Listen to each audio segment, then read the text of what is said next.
I talked a little bit about the early Talmud Torah, and I want to go back to the Talmud Torah. All three buildings, 103rd, 133rd, and now the new Talmud Torah, well, relatively new, on 172nd Street, played a major role in my life.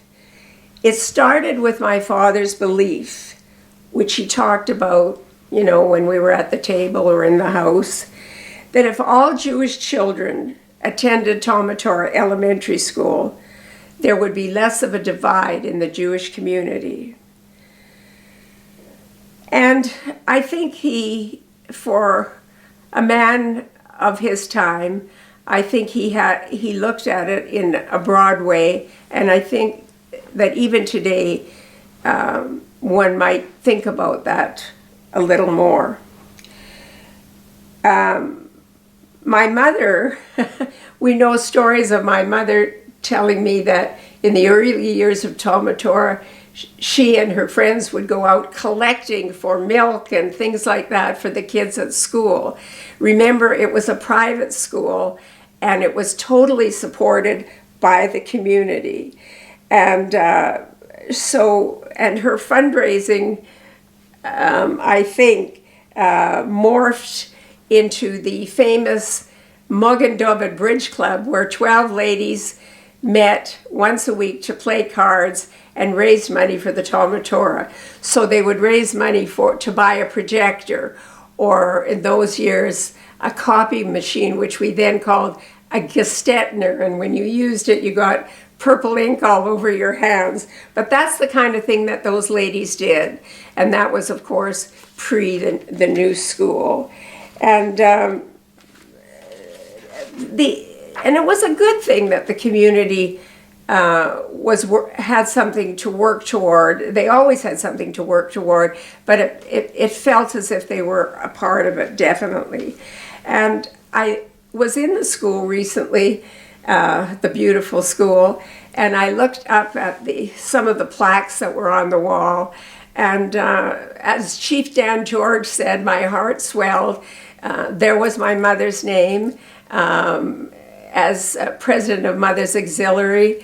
There was my sister's name, Phyllis Harden, as president of Mothers Auxiliary, and there was my name as president of Mothers Auxiliary.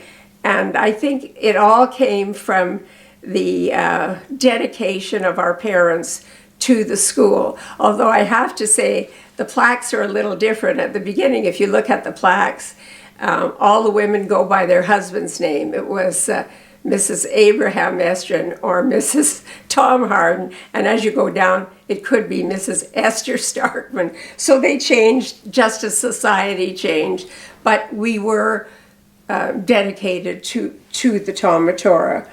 I guess we were imbued with it at home.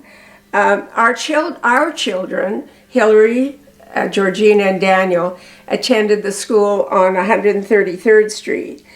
And who can forget those lineups of cars waiting to drop kids off or waiting to pick children up? And but even though that was our children's school, we were very happy to contribute to, along with our respective families, the building of the new school on 172nd Street.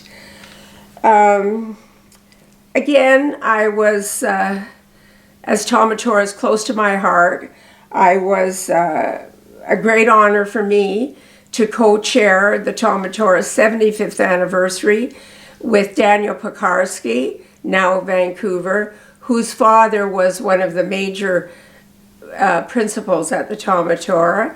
And then later on, I am thrilled, and I have to say honored again, to be co-chair of the 100th anniversary with Stacy Wright. So the Talmud Torah has been meaningful to me. And as a couple, Howard and I did a lot of things as a couple. And I think that we both, in our own way, were huge supporters of Talmud Torah. He was a two-term president and of the board during the period when Talmud Torah School became a program under Edmonton Public Schools. And I remember well the evening when Howard shared that fateful meeting. The gym on 133rd Street was packed to the rafters. And there were a lot of detractors who did not want the Talmud Torah to lose its independence. But ultimately, it led to an acquiescent vote favoring Talmud Torah coming under the umbrella of Edmonton Public Schools.